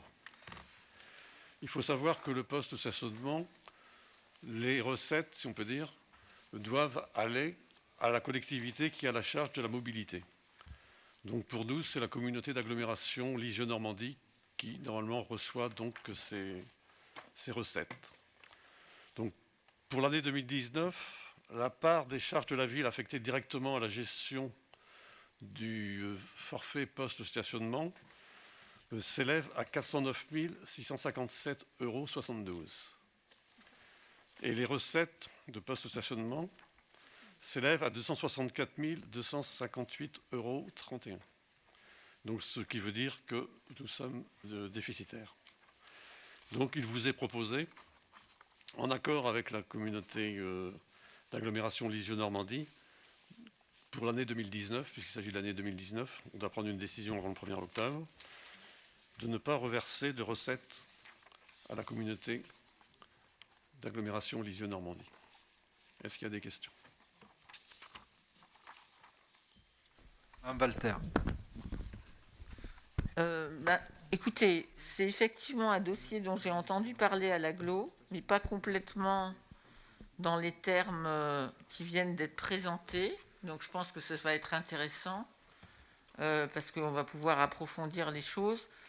Moi, je n'ai pas forcément compris que l'agglo était d'accord avec la ville sur ce sujet. Ça ne date pas d'aujourd'hui. J'ai l'impression que ça date de plusieurs années. Dans la mesure où, en fait, la position de la ville consiste à dire ce que vient de présenter Denis Fraquet, c'est-à-dire on a une charge de 409 657 €, pardon.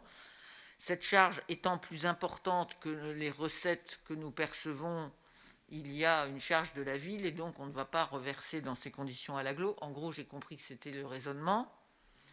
Et effectivement, j'ai compris que l'agglo contestait votre raisonnement, mais pas seulement cette année, mais les fois précédentes aussi. Est-ce que je me trompe ou est-ce que je n'ai pas compris quelque chose? Alors sur ce qui s'est passé ces dernières années, effectivement la ville n'a pas reversé le FPS à l'agglomération. Pour cette année, je vous propose de ne pas le reverser. La délibération est à prendre, comme vous l'avez vu, peut-être avant le 1er octobre. Donc ça vient très vite. Nous avons des travaux de voirie à réaliser. Il nous faut mobiliser des fonds. On aura d'ici quelques temps une vision un petit peu plus globale des travaux que nous devons engager. Quand je pense à travaux, je pense aussi au passage des bus place Mitterrand. On voit que la place Mitterrand souffre du passage des gros bus. Donc c'est des travaux que nous devons engager régulièrement. Et puis on élabore aussi notre plan de mobilité douce pour lequel nous allons avoir des frais engagés. Et lorsque nous aurons une visibilité plus complète sur l'ensemble de ces travaux, nous discuterons avec l'agglomération. Mais c'est vrai que les années précédentes, le FPS, comme on l'appelle, n'a pas été reversé à l'agglomération. Oui, allez-y. Oui, est-ce que vous me confirmez que vous discutez pas sur les mêmes bases, c'est-à-dire que vous êtes pas, qu'il y a un désaccord historique qui date pas d'aujourd'hui, encore une fois, qui date de plusieurs années, sur le fait que effectivement la ville de Lisieux rapproche la charge de la recette et considère que dans la mesure où elle est déficitaire, elle n'a rien à reverser. En gros, c'est ça le raisonnement. Et le désaccord, il porte là-dessus avec l'agglo. C'est bien ça? Oui, c'est ça, mais il faudrait qu'on puisse conventionner avec l'agglomération pour faire des travaux. Et là, les choses seraient figées dans une convention, presque dans le marbre, mais ça va faire partie des discussions que nous aurons à avoir tous ensemble, j'oserais dire, dans les semaines qui viennent. Denis, on continue? On continue. Après l'examen de ce dossier par la commission Finances, Ressources humaines, Sécurité, Urbanisme, réunie le 22 septembre 2020, je vous propose, considérant que l'article R 2333-120-18 du Code général des collectivités territoriales prévoit le reversement des recettes issues des forfaits de postes de stationnement par la ville à l'établissement public de coopération intercommunale compétent en matière de mobilité, à savoir pour nous la communauté d'agglomération Lisieux-Normandie. Considérant que la ville doit acter la part des recettes versées ou non à la communauté d'agglomération Lisieux-Normandie par convention signée avant le 1er octobre de chaque année, décide de ne verser aucune recette issue du FPS à la communauté d'agglomération Lisieux-Normandie. Autorise Monsieur le maire, Monsieur l'adjoint au maire délégué aux finances ou Monsieur l'adjoint au maire délégué aux mobilités à signer la convention actant le non-versement et toute pièce se rapportant à ce dossier. Qui est contre? Qui s'abstient? Adopté. Je vous remercie. Les rapports, recours administratif préalable obligatoire, et nous aurons à prendre acte de ce rapport. Denis Fraquet. Oui, je pense que vous avez tous eu le rapport. Le principe, c'est que ce sont toujours les recours administratifs, donc les gens qui contestent, je dirais, le FPS, en fin de compte. Et donc, vous avez le rapport. Alors, les pourcentages que vous avez sur le tableau, c'est toujours en comparaison par rapport à l'année précédente. Donc là, c'est le rapport pour l'année 2019. Donc, je ne pense pas que je vais vous le lire, vous l'avez lu. Je pense que ça serait fastidieux. Chacun l'a lu. Par contre, si vous avez des questions, il ne faut pas hésiter. Voilà. S'il y a 2 chiffres à retenir, 14 725 forfaits post-stationnement ont été émis en 2019 et en 2018, et ça fait l'objet de 350 rapports.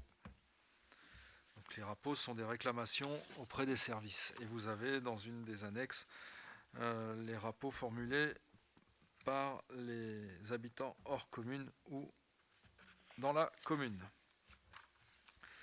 Voilà, nous prenons acte et nous enchaînons avec la délibération suivante qui est sur le tableau des effectifs pour cette année 2020 et nous sommes à la modification numéro 4.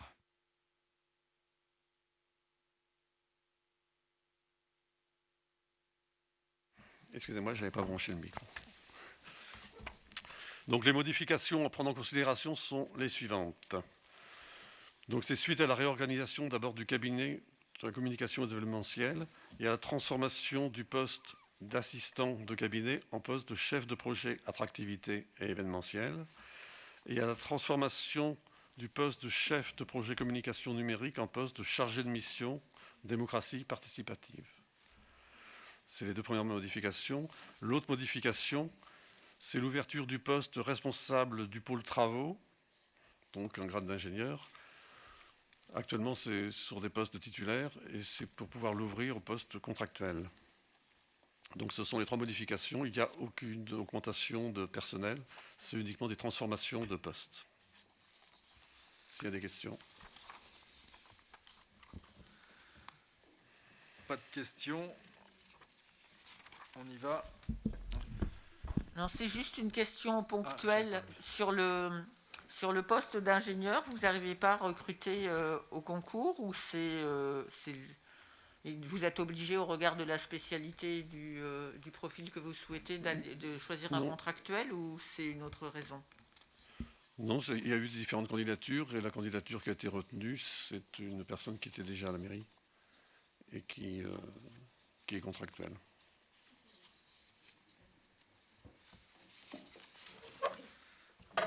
La délibération, Denis? Oui. Considérant que les vacances de poste seront transmises au centre de gestion de la fonction publique territoriale, autorise Monsieur le maire ou l'adjoint au maire délégué aux ressources humaines à recruter dans les conditions fixées à l'article 3.3 alinéa 2 de la loi 84-53 du 26 janvier 1984 un agent non titulaire pour exercer les fonctions de responsable du pôle travaux chargé de mission démocratie participative, et à fixer la rémunération de ces derniers par référence à la grille insidiaire des cadres d'emploi correspondant à ce poste, suivant l'expérience du candidat et au regard du cadre d'emploi sur lequel sera recruté un titulaire en lieu et place. Modifie les tableaux des emplois permanents à temps complet et à temps non complet, conformément aux documents 1 et 2 annexés. Dit que les crédits nécessaires à la rémunération et aux charges sociales sont inscrits au budget de l'exercice en cours et seront inscrits au budget de l'exercice suivant.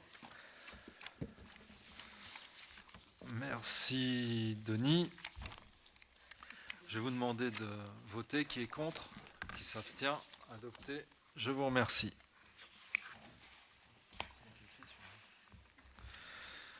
Bien, délibération suivante. Il s'agit du versement de la prime exceptionnelle dans le cadre de l'état d'urgence sanitaire déclaré pour faire face à l'épidémie de Covid. On vous rappelle qu'en raison de la situation sanitaire liée à cette pandémie, le président de la République a instauré un dispositif de confinement du 17 mars au 11 mai. Parallèlement, la ville de Lisieux a déclenché un plan de continuité de service en situation exceptionnelle de confinement. Donc, les services ont continué leur activité pour accompagner la population durant cette période afin d'éviter un aggravement de la situation. Les conditions du versement de cette prime sont régies par décret du 14 mai 2020 relatif au versement d'une prime exceptionnelle à certains agents civils et militaires de la fonction publique de l'État et de la fonction publique territoriale soumis à des sujétions exceptionnelles pour assurer la continuité des services publics. Le montant de cette prime est plafonné à 1 000 € par agent. Et cette prime n'est pas reconductible, mais elle est cumulable avec tout autre élément de rémunération lié à la manière de servir, à l'engagement professionnel, au résultat ou à la performance, ou versée en compensation des heures supplémentaires, des astreintes et interventions dans le cadre de ces astreintes. Elle est exonérée d'impôt sur le revenu et de cotisations et contributions sociales. Par conséquent, il vous est, après examen de ce dossier par la Commission Finances, Ressources Humaines, Sécurité et Urbanisme, réunie le 22 septembre 2020, il vous est proposé de délibérer sur cette prime. Je vous précise que cette prime concerne 208 agents de la ville et 129 agents du CCAS et que l'on a respecté les critères du barème national. Est-ce qu'il y a des questions? Pas de questions, donc je vais vous lire la continuité de la délibération. Donc, vu l'avis favorable de la Commission, vu le budget de l'exercice 2020, il est décidé d'instaurer une prime exceptionnelle en faveur des agents fonctionnaires et des contractuels particulièrement mobilisés ayant été confrontés à un surcroît significatif de travail en face-à-face public, en présentiel ou en travail à distance. Le taux numéro 1, 1 000 €. Les publics concernés sont les agents mobilisés en face-à-face public dans le cadre du plan de continuité d'activité et faisant partie des services essentiels. Taux numéro 2, public concerné, les agents mobilisés en présentiel sur les différents sites de la collectivité dans le cadre du plan de continuité d'activité et faisant partie des services essentiels ou nécessaires. Et enfin, le taux numéro 3, c'est pour les agents mobilisés en travail à distance dans le cadre du plan de continuité d'activité et faisant partie des services essentiels ou nécessaires.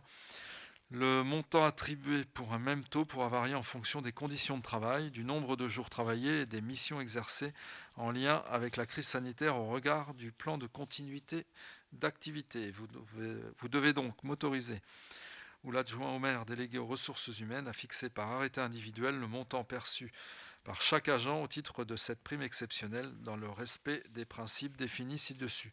Cette prime sera versée en une seule fois et sera exonérée d'impôts et de cotisations et de contributions. Il est dit que les crédits nécessaires à la rémunération de cette prime sont inscrits au budget. Je vais vous demander de nous autoriser à verser cette prime. Qui est contre? Qui s'abstient? Adopté. Je vous remercie.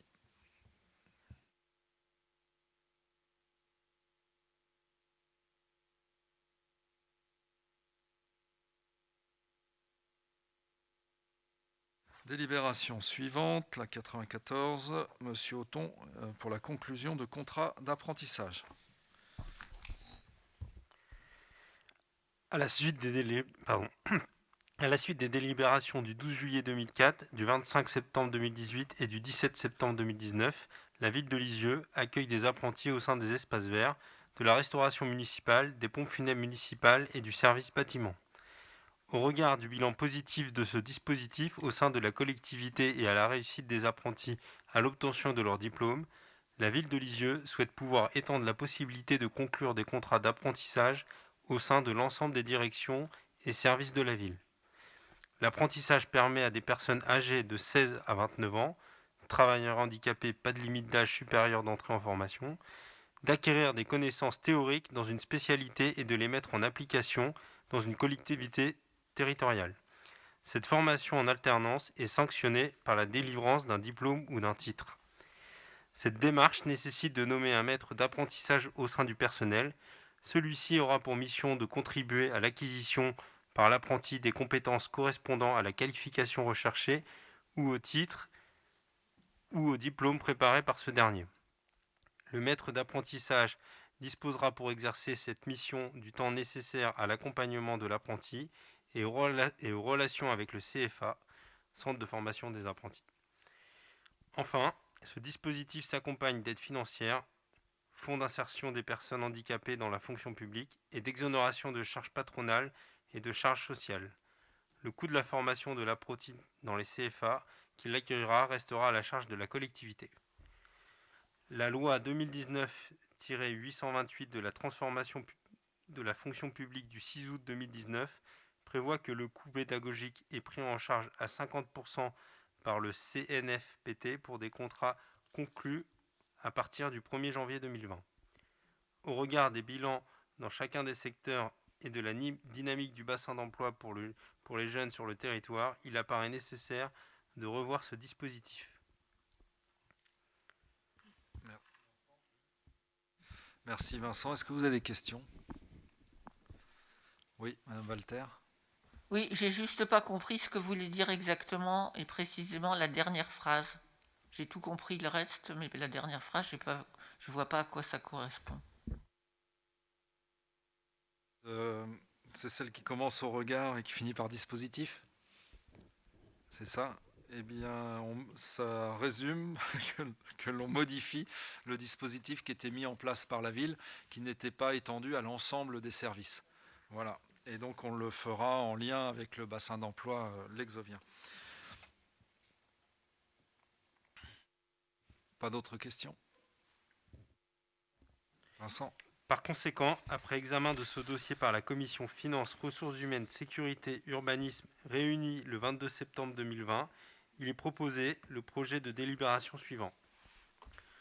Vu la loi 92-675 du 17 juillet 92 modifiée portant diverses dispositions relatives à l'apprentissage, à la formation professionnelle et modifiant le Code du travail, vu la loi numéro 2018-771 du 5 septembre 2018 pour la liberté de choisir son avenir professionnel, vu la loi 2019-828 du 6 août 2019 de transformation de la fonction publique, vu le décret numéro 2018-1347 du 28 décembre 2018 relatif à la rémunération des apprentis, vu le décret numéro 2019-1489 du 27 décembre 2019 relatif au dépôt du contrat d'apprentissage, vu le décret numéro 2020-478 du 24 avril 2020 relatif à l'apprentissage dans le secteur public non industriel et commercial, vu le décret numéro 2020-786 du 26 juin 2020 relatif aux modalités de mise en œuvre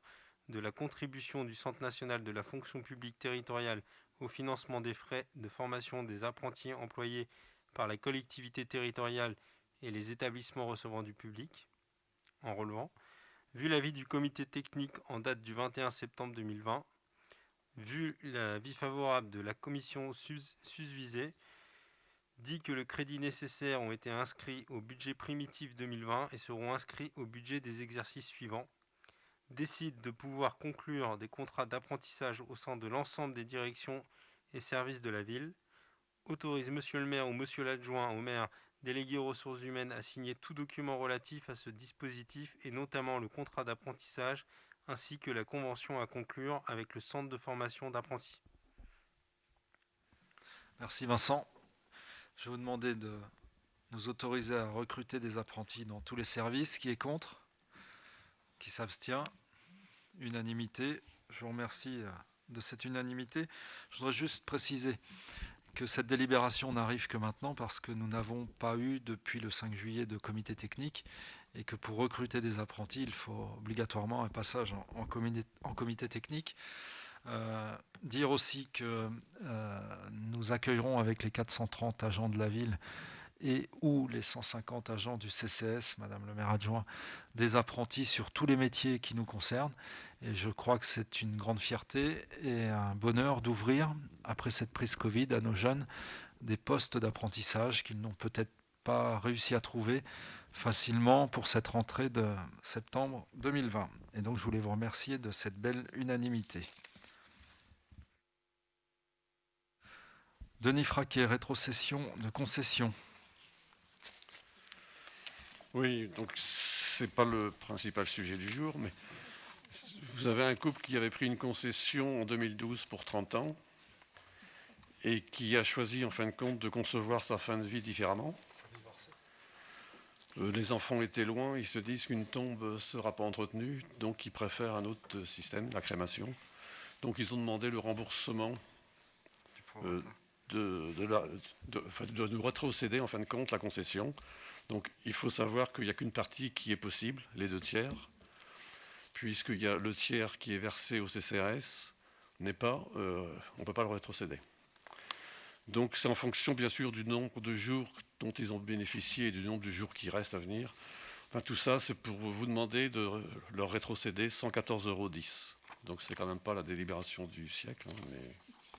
Mais on est obligé de passer par une délibération. Est-ce que vous avez des questions?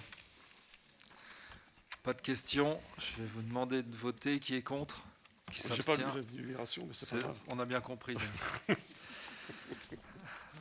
Il n'y a pas eu de questions, donc tu as été très clair. Merci de votre vote. Johnny Briard, convention de servitude de passage avec Enedis. Oui, donc c'est Enedis qui demande l'établissement des droits suivants sur la parcelle AX 253 à l'angle droit du parking des Buissonnets, située à l'intersection du boulevard Herbert Fournet et du chemin des Buissonnets à Lisieux, pour la pose d'un câble électrique basse tension souterrain. Établir à demeure dans une bande de 3 mètres de large, une canalisation souterraine sur une longueur totale d'environ 5 mètres, ainsi que ses accessoires. Établir si besoin des bornes de repérage. Par voie de conséquence, Enedis pourra faire pénétrer sur la propriété ses agents ou ceux des entrepreneurs dûment accrédités par lui en vue de la construction, la surveillance, l'entretien, la réparation, le remplacement et la rénovation des ouvrages ainsi établis. Un projet de convention de servitude s'y annexé a été établi à cet effet. La présente convention prend effet à compter de la date de signature par les parties. Elle est conclue pour la durée des ouvrages dont il est question à l'article 1er de la dite convention ou de tout autre ouvrage qui pourrait leur être substitué. Sur l'emprise des ouvrages existants ou le cas échéant, avec une emprise moindre. Eu égard aux impératifs de la distribution publique, le propriétaire autorise Enedis à commencer les travaux dès la signature si nécessaire. Est-ce que vous avez des questions? Non. On continue. Après examen de ce dossier par les commissions Travaux, Environnement, Patrimoine et Finances, Ressources humaines, Sécurité et Urbanisme, réunis respectivement les 15 et 22 septembre 2020, il est proposé le projet de délibération suivant.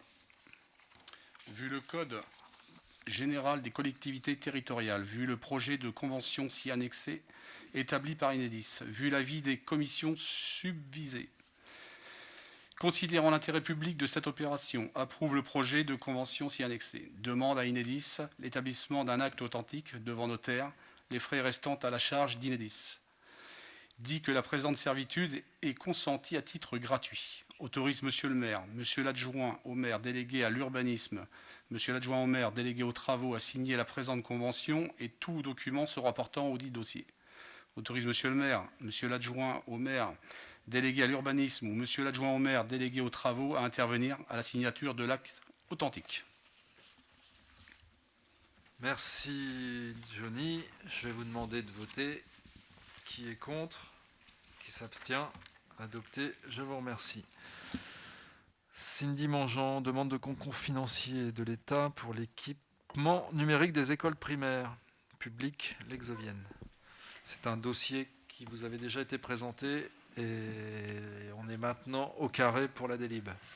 Je ne vais peut-être pas reprendre tous les éléments qu'on avait, je vous avais évoqués la dernière fois. Néanmoins, il y a une partie dont je n'avais pas parlé. C'était le projet vraiment en lui-même. Donc l'objectif, en fait, c'est que les écoles publiques lexoviennes actuelles ne sont pas pourvues en vidéoprojecteurs. Donc l'objectif, c'est de répondre à la demande des enseignants en vidéoprojection et d'inciter à l'interactivité. Donc ce projet implique l'installation de vidéoprojecteurs interactifs au-dessus de chaque tableau triptyque traditionnel et la mise en place d'un support blanc et brillant permettant la bonne utilisation du visuel projeté par le PC portable de l'enseignant prévu à cet effet. Il est prévu d'acquérir 75 PC portables et 75 vidéoprojecteurs interactifs afin de permettre d'équiper chaque classe de chaque école publique lexovienne. En termes de coût total, il est estimé à 271 917 € TTC. C'est pourquoi il est proposé d'adresser une demande de concours financier à l'État pour permettre de couvrir pour partie l'équipement numérique et les travaux si importants. Est-ce que vous avez des questions ? Après examen de ce dossier par les commissions jeunesse, sport, vie associative et finances, ressources humaines, sécurité et urbanisme, réunis respectivement les 15 et 22 septembre 2020, il est proposé le projet de délibération suivant.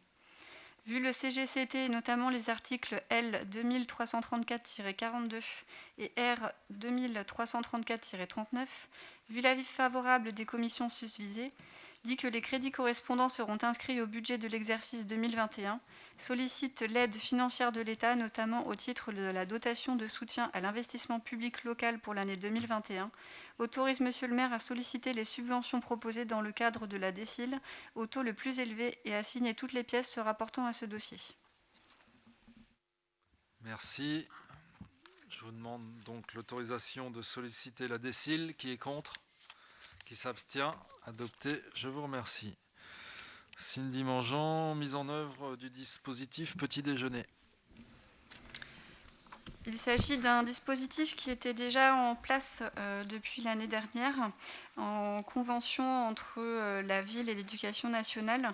Il permet de promouvoir la santé dans les écoles en s'appuyant sur une démarche globale positive, de promouvoir le bien-être des élèves et considérant que leur alimentation a une importance capitale pour leur développement et leur capacité d'apprentissage. Ce dispositif doit répondre aussi pour réduire les inégalités alimentaires pour le premier repas de la journée, indispensable à la concentration et à la disponibilité aux apprentissages scolaires. La ville de Lisieux a accompagné la démarche du dispositif des petits déjeuners en affectant des moyens matériels à sa mise en œuvre durant l'année scolaire 2019-2020 à la demande de l'inspection de l'éducation nationale. Il est proposé de reconduire ce dispositif pour l'année 2020-2021 et de signer une nouvelle convention s'y annexée. Dans cette convention, il est demandé à la ville de Lisieux de mettre à disposition les petits déjeuners pour les élèves des classes de CP des écoles suivantes. Jean Moulin, Jules Verne, Saint-Exupéry, soit au total 79 élèves. Les petits déjeuners seront servis une fois par semaine, tous les lundis, ou en cas de jour férié les mardis, entre 8h30 et 9h, du 5 octobre 2020 au 6 juillet 2021, soit 32 jours. Est-ce que vous avez des questions? Oui, Madame Avard. Bonsoir, merci Monsieur le maire. J'ai une petite remarque par rapport à ce qui avait été fait l'année dernière, où il m'est parvenu aux oreilles que ça ne correspondait pas aux attentes spécialement en termes de quantité, en termes de praticité. Vous comptez améliorer ou pas? C'est-à-dire, enfin, je vais vous donner un exemple plus concret. C'était les baguettes de pain, elles arrivaient entières, les pots de confiture arrivaient entiers et les briques de lait, c'était des grandes briques, ce qui n'était pas très pratique pour des enfants de 5 ans et demi, 6 ans qui sont en CP, qui devaient également apprendre à se débrouiller tout seuls, où il n'y a qu'une enseignante en CP, contrairement en maternelle où vous avez les ATSEM. Et du coup, elles ont rapporté ce problème, les enseignantes. Ben, on y travaille avec l'éducation nationale. Ouais. On n'a pas eu ces remarques particulières quand on a fait la rentrée de cette année. Donc on va regarder, Cindy et Karine vont regarder comment ça se passe cette année, mais on n'a pas eu ce retour. Alors peut-être que ça s'est arrangé au fil du temps. Ça avait pourtant été évoqué à plusieurs reprises au conseil d'école, tout du moins pour Jules Verne. On n'a pas eu de conseil d'école encore, Madame Avard. Non, mais ceux de l'année, enfin du coup sur l'année passée. On va regarder. On va regarder ce qu'il en est et comment ça se passe cette année, si le dispositif a été modifié. En tout cas, comme ça commence le 5 octobre, on sera sur place et en place et on regardera et on vous dira comment ça s'est passé. Est-ce qu'il y a d'autres questions? Cindy. Après examen de ce dossier par les commissions jeunesse, sport, vie associative et finances, ressources humaines, sécurité, urbanisme, réunis respectivement les 15 et 22 septembre 2020, il est proposé le projet de délibération suivant. Vu le CGCT, vu la loi 2018-1317 du 28 décembre 2018 de finances pour 2019, vu sa délibération 2019-150 du 10 décembre 2019 portant signature d'une convention de mise en œuvre du dispositif petit déjeuner, vu le projet de convention de mise en œuvre du dispositif petit déjeuner si annexé, vu l'avis favorable des commissions susvisées, considérant la nécessité de poursuivre le dispositif, approuve la mise en œuvre du dispositif petit déjeuner tel que décrit dans le rapport ci-dessus.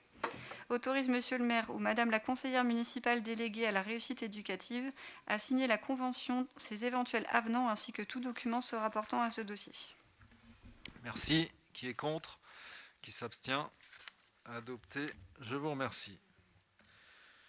Voilà, vous avez été destinataire, le conseil se termine. Vous avez été destinataire des décisions du maire. Elles sont au nombre de 9.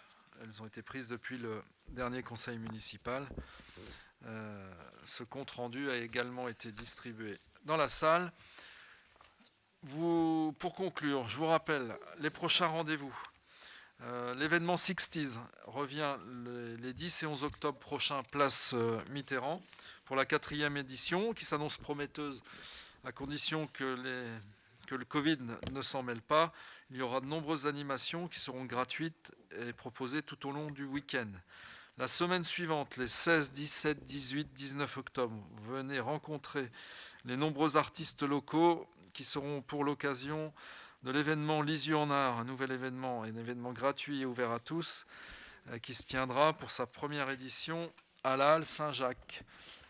Vincent Auton et Corinne Lecourt nous donneront ultérieurement la date du vernissage, à condition que les mesures sanitaires n'aient pas évolué ou qu'elles aient évolué plutôt favorablement d'ici là. Fin octobre, 3 chasses au trésor seront organisées sur l'ensemble de la ville pour le plus grand bonheur de nos enfants. Ces sessions seront accessibles par inscription et se dérouleront le mercredi 28 octobre à 10h à Hauteville, le samedi 7 novembre à 10h et à 15h en centre-ville et le mercredi 18 novembre à 10h à Mosaïque. Du côté de Mosaïque, 2 concerts vous attendent. Vendredi 23 octobre à 21h, le reggae sera mis à l'honneur avec les groupes. Écoutez, je vous laisserai lire les groupes. Et vendredi 6 novembre à 21h, avec 2 autres groupes qui vous feront découvrir leur univers rock, donc du reggae et du rock, à Mosaïque. Et je vous précise que le concert prévu ce vendredi 22 octobre à 21h est annulé à la suite de l'arrêté pris par Monsieur le Préfet portant interdiction des rassemblements festifs de plus de 30 personnes dans les ERP de type L qui sont les salles de spectacle. Mercredi 11 novembre, vous aurez rendez-vous à 8h45 au cimetière de Lisieux afin de commémorer ensemble l'armistice 14-18. Et je vous rappelle l'information transmise par courriel du 25 septembre concernant l'élection des représentants des élus à la commission de conciliation en matière d'élaboration de documents d'urbanisme. L'élection se déroulera le vendredi 30 octobre prochain. La date limite de dépôt des candidatures à la préfecture est fixée au 14 octobre 2020, 16h. Le vote se déroule par correspondance. Seuls les maires et les présidents d'EPCI compétents en matière de SCOT et de PLU sont électeurs.